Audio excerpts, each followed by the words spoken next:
Isang magandang gabi po mga kapatid. Yan po sa Majuro Christian Church.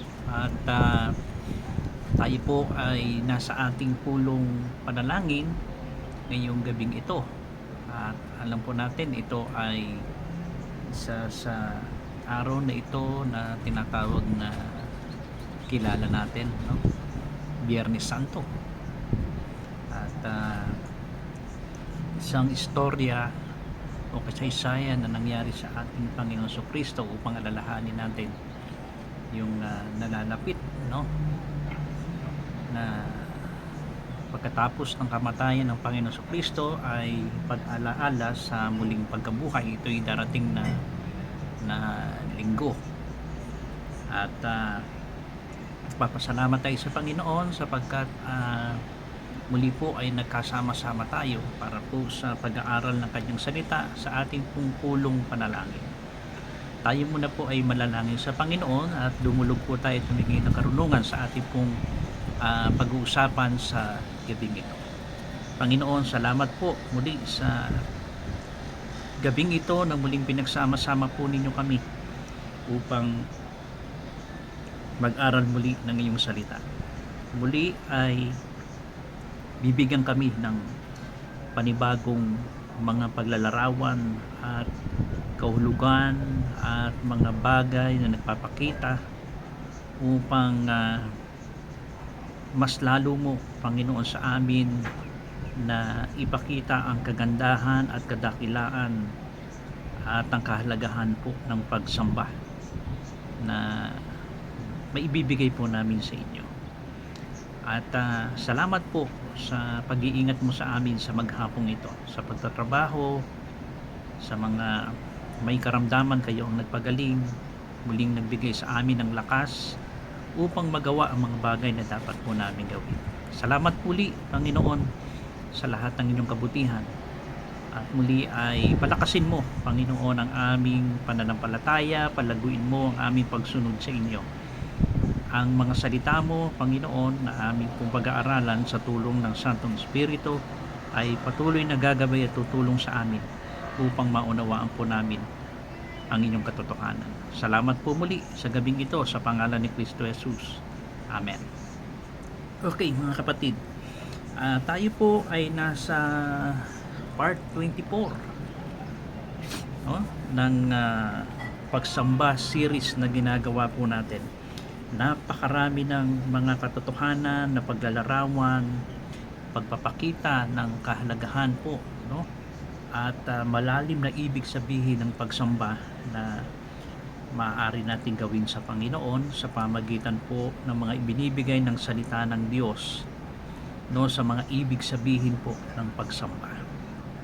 Part 24. Samahan po ninyo ako na basahin po natin ang Levitico sa aklat po ng Lumang Tipan. Genesis, Exodo, Levitico 16.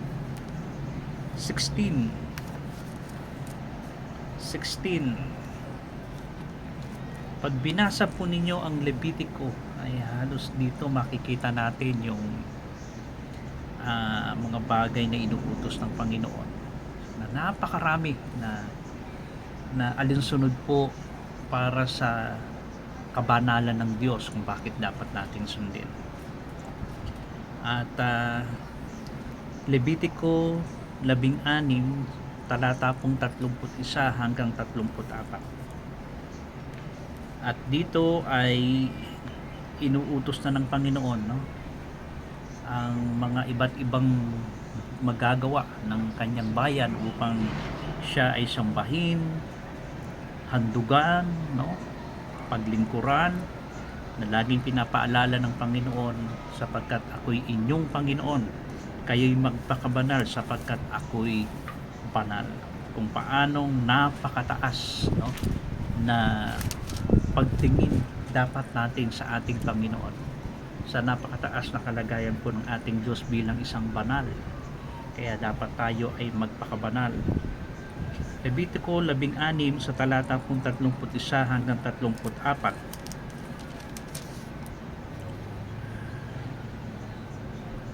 Ito po yung tinatawag na Day of Atonement, no? Yung pagdaraos ng araw ng pagtubos na tinatawag.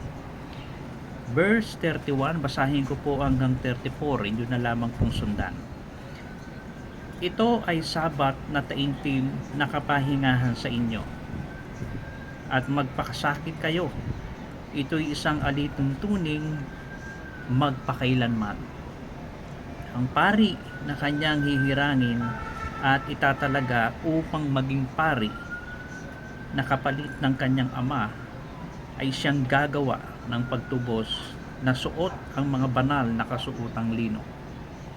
Kanyang tutubusin ang santuaryo at tutubusin niya ang tol ng tipanan at ang dambana at tutubusin niya ang mga pari at ang buong bayan ng kapulungan.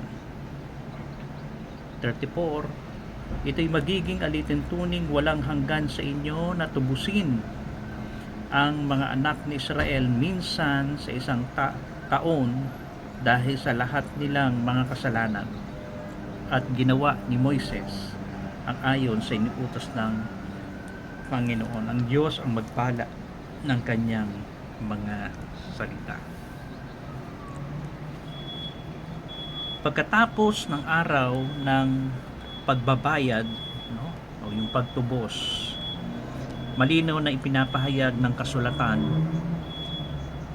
ang tungkol sa pagsamba dito. Ang pagsamba ay hindi lamang personal, kundi ito ay panlahat, no? Ang buong bayan, no, nakasama ang mga saserdote o pari na tinatawag, ang altar mismo, at maging ang banal na lugar ay dinadala sa ilalim ng paglilinis. Alam po ninyo, gaya po ng sinabi ko sa inyo, ang Levitico, talagang dito ay napakaraming mga bagay na inutos ng Panginoon na masasabi natin sa layuning dahil ang Diyos ay banal, kaya dapat maging malinis, maging banal, maging maayos ang lahat, lalo na sa kaparaan ng gagawin nating pagsamba, kaparaan ng paglilingkod sa Kanya, basta na ang tungkol sa ating Panginoon o sa ating Diyos, na lagi niyang sinasabi sa kanyang bayan na ako ang inyong Panginoon, ako ang inyong Yahweh, no? Ako ang inyong Diyos, kaya dapat magpakabanal kayo sapagkat ako'y banal. Kaya meron silang mga seremonya na paglilinis na ginagawa. At ang paglilinis na ito, yung tinatawag na Day of Atonement, ay makikita natin na lahat, pati ang mga bagay na gagamitin para sa Diyos, at mismo tayong mga sarili, no? Ang bayan ng Diyos, ang tao ng Diyos, ay dapat dinadala sa ilalim ng paglilinis na ginagawa. Yeah. Ang pagsamba ay pagbabalik ng kaayusan sa ugnayan ng Diyos at ng kanyang bayan. Napakalaga kung natatandaan po ninyo yung introduction natin dito sa pagsamba series, no? Hinahanap ng Diyos ang tunay na pagsamba. Hinahanap niya ang mga tunay na mananamba.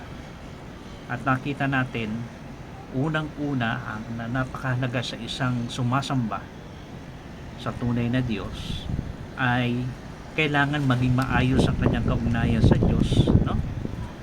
Magkaroon tayo ng relasyon, dapat may relasyon tayo sa Kanya na ating sinasamba. Siya ay ating Panginoon at ating tagapagligtas.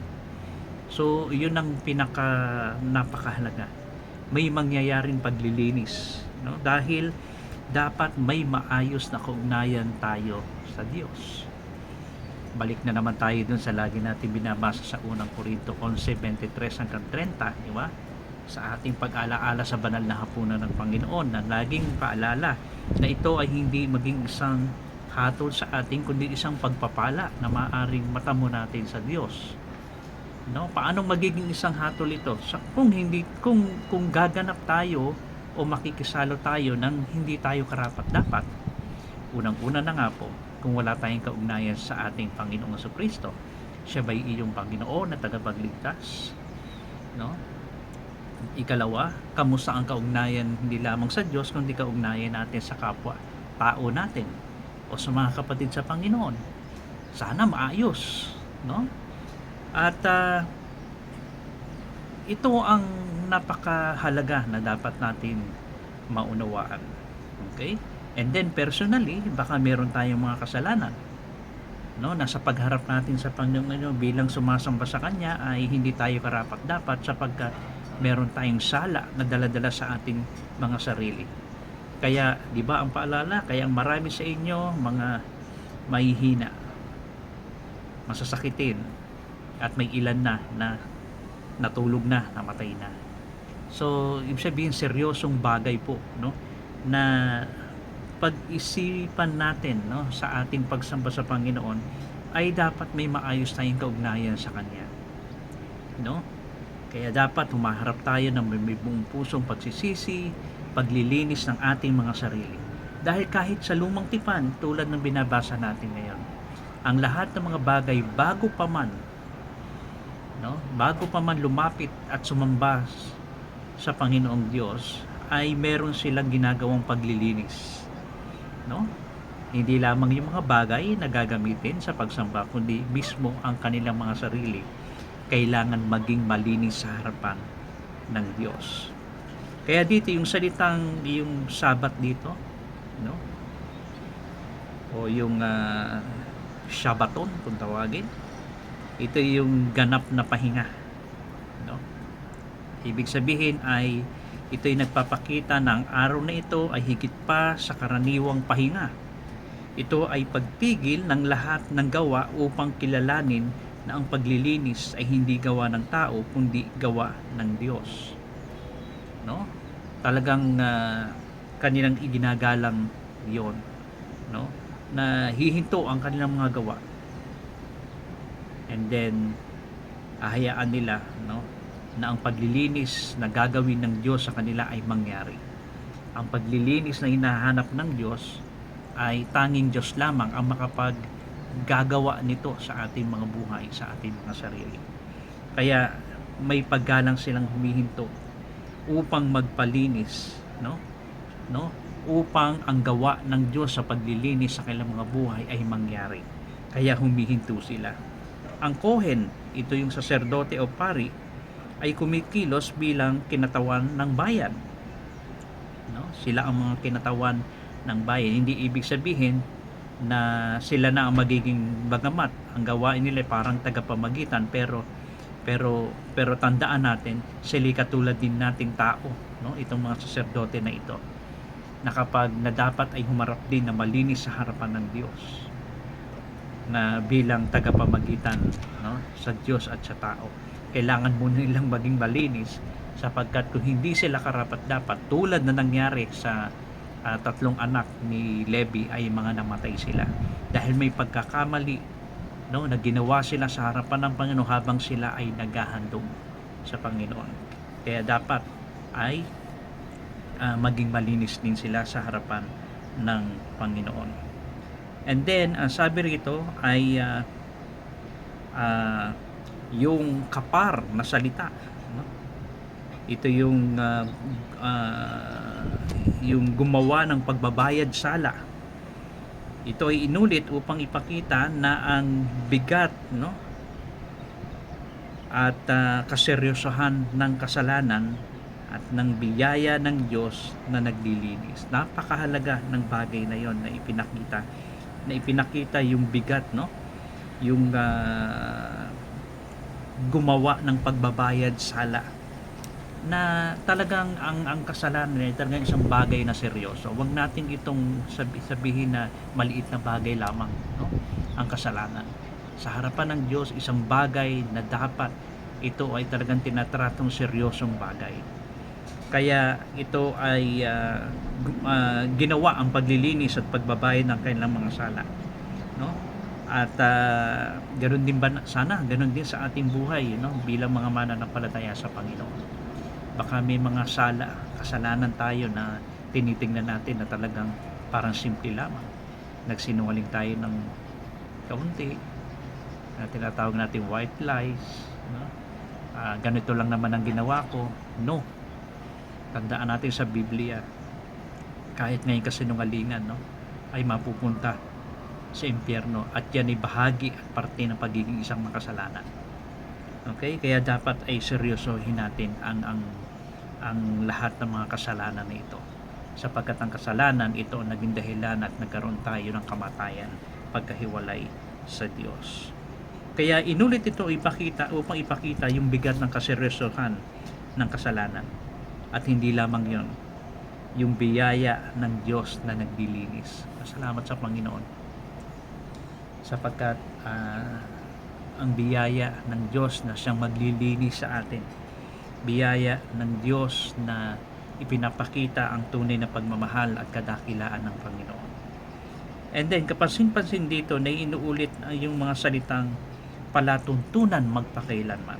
Ipinapakita nito na ang Diyos ay seryoso sa kabanalan at ang pagsamba ay hindi hiwalay sa pamumuhay na malinis sa kanyang harapan. Sabi niya, iyan ay magiging palatuntunan ninyo magpakailanman. Ipinakita rito na ang Diyos ay seryoso sa kalinisang ginagawa niya, kabanalan, at ang pagsamba, hindi ito hiwalay sa pamumuhay, no, na malinis sa kanyang harapan. Kaya napakahalaga po talaga yung pang-araw-araw nating pagsunod, araw-araw nating pamumuhay. Yes, hindi tayo sa gawa naligtas, hindi dahil sa mabait tayo, hindi tayo hindi tayo tulad ng iba na talagang masama.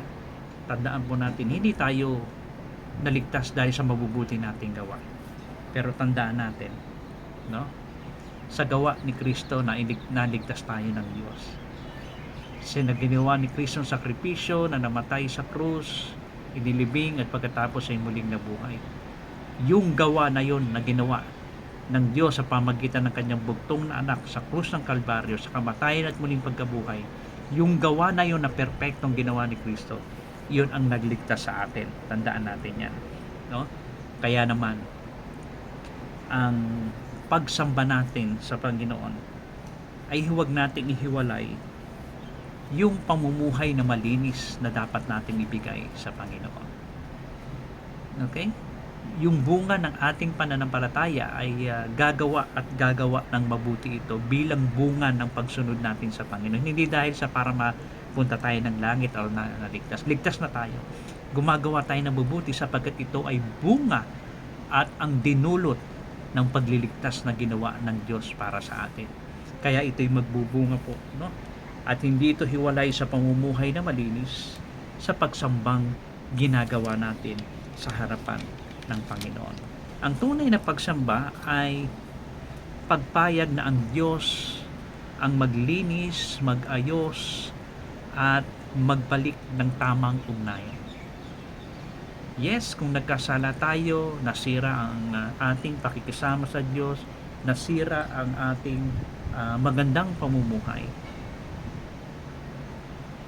ibalik natin ang pagsamba, sapagkat ang pagsambang ito ay isang pagpapahayag na ang Diyos ang siyang maaaring muling maglinis sa atin, magayos at magbalik ng tamang pakikisama o ugnayan natin sa Kanya. Okay? Kaya magkaroon tayo ng tamang pagsisisi at paghihingi ng tawad sa ating Panginoon. Sa ating pamumuhay, ang araw ng pagbabayad ay paalala na ang pagsamba ay hindi lamang paglapit sa Diyos kapag masaya ka, kundi paglapit sa Kanya upang magpalinis, magpanibago, na gagawin ng Diyos para sa atin. Napakahalaga. Kaya habang sumasamba tayo sa Panginoon, napakasarap, na tayo po ay lagi nating alalahanin, ang ginagawa ng Diyos sa ating buhay, na lumalapit tayo sa Kanya sapagkat lagi na nagnanais tayo na magpalinis tayo sa Kanya, magpanibagong gagawin niya sa ating buhay. At ang pagpigil, pagpapakumbaba at pagtitiwala sa Kanyang gawain ang mismong puso ng pagsamba. Napakahalaga. Alam po ninyo, sa ating pagsamba ng sama-sama sa Panginoon, kaya napakahalaga po, huwag po kayong magtataka kung sakaling tumahimik ang kongregasyon sa panahon po ng pagsamba sa Panginoon. Lalo po sa time ng pag-aalaala sa banal na hapunan ng Panginoon. Huwag tayong magtaka bakit tahimik. At alam po ninyo, habang meron pong katahimikan sa kalagitnaan natin, yun ang magandang time upang tayo ay magbulay sa Panginoon, manalangin sa Panginoon, no? At magpakumbaba sa Kanya, no? Patuloy na ibigay ang buong pagtitiwala sa Kanya, sapagkat ang pagtitiwala sa Kanyang gawain, ito ang mismong puso ng ating pagsamba sa Panginoon.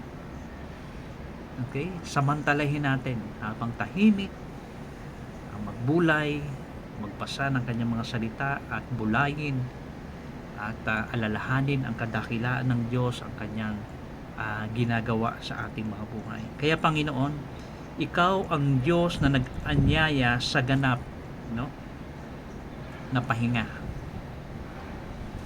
Kaya may pahinga, hindi lang basta magpahinga tayo, kundi napakaganda ang ito'y kapahingahan din ng ating mga espiritu, ng ating spiritual na buhay, upang tayo ay magpalakas, no, habang nagpapahinga tayo sa Panginoon, at tunay na paglilinis. Salamat na hindi mo ipinagkatiwala sa amin ang pagbabayad ng aming mga kasalanan, sapagkat siya mismo ang nagbayad ng ating mga pagkakasala, kundi ikaw mismo ang gumawa nito. Naway matuto akong tumigil, magpakumbaba at magtiwala sa iyong gawa, upang ang aking buhay ay maging tuloy-tuloy na pagsamba sa iyo. Yan ang ating dalangin sa Panginoon. No? Kaya nga po, sa loob ng 6 na araw, lagi tayong gumagawa, lagi tayong nagtatrabaho, lalo na mga Pilipino, mahilig pa yan sa mga overtime, no? No? Siguro marami sa inyo yan, no? Iisip natin, overtime, mas maganda to, dagdag kita, no? Pero alam po ninyo, kung magandang irespeto natin yung araw ng pagsambang ginagawa natin sa Panginoon, na talagang totally magpahinga tayo, sapagkat hindi lamang po magdudulot yun ng maayos o para sa ating pisikal na kapahingahan, kundi pagkakataon din po yun para sa spiritual na kapahingahan, upang tayo naman ay huminto at tayo naman ay dumuon sa ating Panginoon, no? Igugulin natin ang panahon para sa Panginoon, para sa ating pagsamba para sa Kanya, upang ang buhay na ito na ibinibigay ng Diyos, pinalalakas niya, yung ating buhay ay maging isang tuloy-tuloy na pagsamba para sa ating Panginoon. Kaya nagpapasalamat tayo sa, bagamat ito ay sa lumang tipan na nakita natin na karaniwang ginagawa ng Israel, no? Ito nga pong araw ng pagbabayad na meron sila. Pero salamat sa Panginoon, no? Sapagkat minsan tayo ay binayaran na ng Panginoon sa Kristo. At ito'y isang kasaysayang maganda na inaalala ng buong Pilipinas. At naniniwala ko sa marami ring ibang bansa, no, na gaya ng ating kinikilala, at na ang Panginoon ang misa ni Naparito, pumasok sa Jerusalem, naglingkod, nagpagaling, ipinahayag ang pagmamahal ng Ama, naglingkod sa atin, umakyat sa krus, namatay, and then sa kanyang sakripisyo, sa kanyang hirap sa krus ng Kalbaryo, tinapos niya ang pagbabayad ng ating mga sala. At nang sabihin niyang naganap na, siya po'y namatay na, and then inilibing siya, at pagkatapos ng 3 araw siya'y muling nabuhay. Napakasarap, no, na huminto tayo minsan sa buhay natin, no, ng panandali sa isang linggo na meron tayong kinikilala at ginagalang na araw, upang siya ay sama-sama natin sambahin at purihin. Para ano? Para bulayin natin at ipagpasalamat yung pagpapatawad at paglilinis na ginawa ng Diyos sa atin nung tayo sumampalataya sa Kanya. Salamat sa Kanyang habag na siyang tumatakip sa ating kasalanan. nawa turuan niya tayo na laging lumapit sa Kanya na may pagpapakumbaba, tapat na pagsisisi, upang ang ating pagsamba ay maging malinis sa Kanyang harapan. Kaya pinupuri natin ang Panginoon sa bagay nito. Ito yung araw ng pagbabayad na ginagawa ng Israel. Kaya purihin natin ang Panginoon, isang napakagandang pagpapakita na naman ng larawan ng pagsamba na ating pong natunghayan sa araw na ito. Kaya tayo, papasalamat sa Panginoon, tumigil tayo sa ating mga gawa, tumigil tayo sa ating mga pagtatrabaho, at ibinigay natin ang pagkakataon na sama-sama na tayo ay aalalahanin ang dakilang ginawa ng ating Panginoong Kristo para sa ating kaligtasan. At nawa sa ating pagsamba na hindi hiwalay sa ating pamumuhay ay ang ating buhay nawa ay maging tuloy-tuloy na pagsamba para sa ating Panginoon. Kaya pinupuri natin siya, ipinagpapasalamat natin ang kanyang kabutihan, kadakilaan at katapatan sa ating buhay. Mga kapatid, sa darating na linggo ay alam ko po meron kayong programa na pag-alaala po sa muling pagkabuhay ng ating Panginoon Kristo. At muli po magkita-kita tayo sa Sunday, no? At nawa ay ibigay ng Panginoon kung ano yung mensahe na maihahanda po natin para sa ating lahat, upang alalahanin natin ang kanyang muling pagkabuhay na alam natin na napakahalaga nito. Kung walang pagkabuhay ng ating Panginoon Kristo, walang saysay ang lahat. Walang saysay ang ating pananampalataya, walang saysay ang ating pagsunod sa Kanya, walang saysay ang pag-alaala natin tuwing linggo sa sakripisyong ginawa ni Kristo kung hindi siya muling nabuhay. Pero salamat sapagkat siya'y nabubuhay ngayon sa ating mga puso. At sa Sunday po ay magsama-sama tayo na alalahanin po ito. Okay? At nawa po ay muli kayong pinagpala po ng salita ng Diyos tungkol sa ating pinag-aralan sa ika-24 na parte ng ating pag-alaala sa serye po ng pagsamba, araw ng pagbabayad, no, na ating pong pinag-aralan. Patuloy po kayong mag-iingat at patuloy po tayong magdalanginan sa Panginoon, at nawa patuloy tayong palagawin ng Diyos sa ating pananampalataya sa Kanya. Manalangin po tayo. Salamat Panginoon sa pagbabayad na ginawa mo sa krus ng Kalbaryo para sa amin na minsan lamang at magpakailanman. Hindi po dahil sa ginawa namin, Panginoon. Alam po ninyo kung gaano kami kasama, kung paano kami namuhay bilang isang makasalanan. Pero salamat po nang masumpungan namin ang aming Panginoon Kristo na namatay sa krus, inilibing at muling nabuhay. Sa pagtitiwala sa Kanya ay binigyan mo kami ng katubusan ng aming kasalanan at buhay na may pag-asa na siya aming makakasama. Salamat po sa kaligtasan at katiyakan po ng kaligtasan ito na binigay mo. Patuloy mong pagpalain, gabayan ang mga kapatid sa Panginoon sa Majuro Christian Church. Palaguin mo ang aming pagtitiwala sa inyo. At patuloy na ingatan mo kami sa aming pagsunod po sa inyo. Ang buhay namin naway maging magsilbing isang tuloy-tuloy na pagsamba para sa aming Panginoon sa Kristo.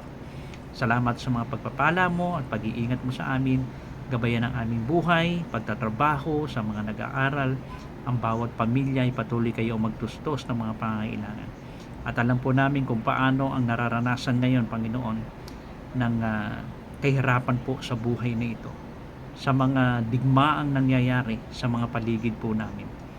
Alam namin, Panginoon, ang mga bagay na ito'y bahagi ng inyong kalooban na mangyayari at mangyayari, Panginoon, habang tumatagal ay pasama na ng pasama ang mundong ito. Pero salamat po dahil meron kaming pag-asa sa aming Panginoon Kristo na darating ang panahon, siya'y darating at siya po ay aming makakasama minsan lamang at magpakailanman. Salamat po sa pag-asa na ito. Patuloy mong ingatan ang bawat isa, patuloy mong pagpalain at gabayan, at anumang aming mga dalangin sa inyo, Panginoon, ay lubos kami nagtitiwala na mangyari ang inyong kalooban. Salamat po sa lahat ng ito sa pangalan ni Kristo Jesus. Amen.